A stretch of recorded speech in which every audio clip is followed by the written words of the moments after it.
Who do you learn from now, currently? Who do you search out to take your athletes forward still? And what do you think the biggest, what do you think the next games are going to, where are the next games going to come from in swimming?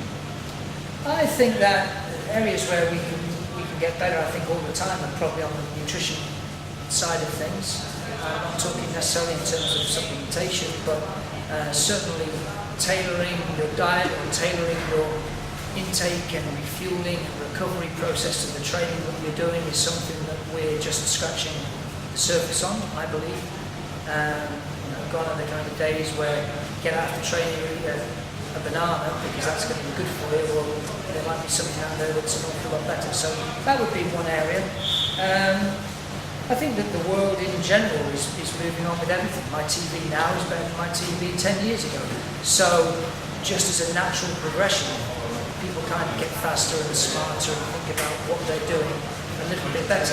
And I think that then would stem on to where I probably focus on is looking at the athletes as individuals. I think that's the most important thing. It's slightly different here because it's an early season camp and we're all doing the same thing. And we're just trying to get into generally better shape. But in a couple of weeks' time, that's going to have to change, and we'll have to focus in on what a Liam Tanner needs, or what a Ross Davenport needs, or what a Francesca Halsall needs to make them better. And in a lot of cases, that's going to be markedly different from one to the other. So understanding athletes as individuals, not just psychologically, but also physically and what they need to do in the pool, for me is probably the way we need to go. We don't, as a nation, I say we as Great Britain, we don't have the numbers of a USA or a China as simple examples. And so we can't afford to lose our best athletes. We need to make the most of what we got, whether they're built like Oompa Loompas or whether they're big Amazonian women. We have to make the most of what we've got. Your group in Loughborough, it seems to be quite intelligent, articulate group of people. We take after their coach, James.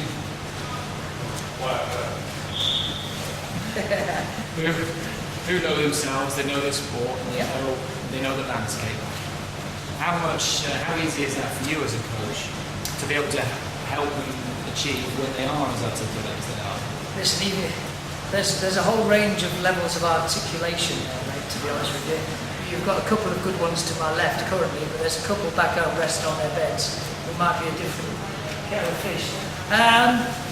I am lucky. I have to say, and I'd say this even if they weren't here, and I've said it before at talks and clinics, I'm lucky at the moment. I would say that the group of athletes I currently have is the nicest group of athletes I've coached. There's no troublemakers, there's no one who doesn't want to do it.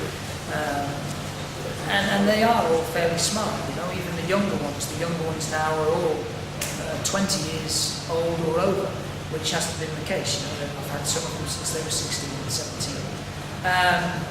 That the youngest ones are some of the smartest ones. They're academically certainly, and they've got good role models. And again, not saying it because they're here, but Liam and Ross to my left are as good a role models as you'd want within a group. Ross for working hard, Liam for trying to work hard, but both are being good examples. And I think you need that in a group. It's good to have people who are role models or leaders in different areas, as well as having the younger, fresher athletes coming through, because it's great for them to learn from the older, more experienced ones. I think that's a key part of progressing on. It was the same back when someone like Liam was developing through. There was athletes like James Gibsons and Mel Marshalls already established on the national team and winning medals on the national team. So it's good to just feed that back. And when you said before about who do I learn from, or more importantly who the athletes learn from, I think they learn from each other easily as much as they learn from me, more so probably. And I think to a certain extent I'm learning from them as well. Maybe not about what my philosophies are with regards to coaching, but certainly if they are articulate, they can give good feedback about what's good for them. Because just because I'm a coach doesn't mean I know all the answers. What's your advice to other coaches who listen to you and watch what you do and want to learn and want to improve? You started with a very haphazard group and a haphazard program and took it to a very high level and have moved on since then. What do you say to the coaches who want to improve and want to get better? I would say that the key things for improving as a coach would be to, one, always keep learning. It doesn't matter what you've achieved or what you think you've achieved, nobody knows everything. So I might see something here by one of the age group coaches of the teams you've got now, and I'll think, you know what, I like that, I'm going to use that in the future. Or the way that they maybe relate to an athlete. That's probably a lot of the way how I started being on national teams from a very young age. My first Commonwealth Games as a coach, I was 21. My first World Championship long course as a coach, I was 24.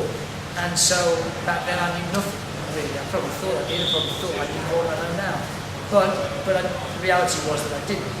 And just being around international coaches from other countries, listening to how they spoke to their athletes or what they did in warm-ups with certain athletes along with other athletes, for me was a great way of learning, supplementing what I did more traditional, if you like.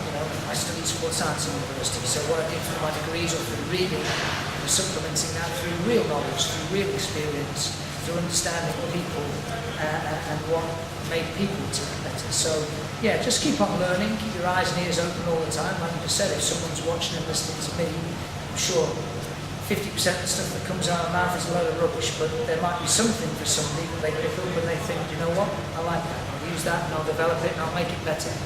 And I think that's the way that sport and lots of other areas in life improve as time goes by. And one final question. 2012 is just around the corner. We've got Olympic Games in London. It's a once-in-a-lifetime opportunity. What does 2012 mean to you in the programme when you think about this enormous opportunity for the program? Well, first and foremost, we have 2011 to deal with, and after 2012 we'll have 2013, and after 2013 we'll have 2014, and so it goes on. It's the nature of sport that people target certain years and certain events, and with the Olympic Games that's an easy one to target. But I think we in Britain need to just keep in mind that it's something that's exciting for us. It's something that will be challenging for us in lots of areas, media-wise, expectation-wise, but we can only really go there and do our very, very best. If someone gets in the final and swims the best time, it's the very best they can give on that given day, and it's a fourth place, this sounds very pessimistic, then that's the best they could give. They and I and everybody else needs to be happy with that. Now, of course we're targeting medals, and I'm sure that we will win numerous medals come London 2012. But the nature of sport is that it's one more meet for another long line of meets that will happen from now until the time we decide to hang up their swimming trunks or their stopwatch. But it's one that should be exciting. It's in front of friends and family and local support. And so, if handled in the right way, we're probably never going to have a more conducive arena to performing well. I think that's the way to look at it.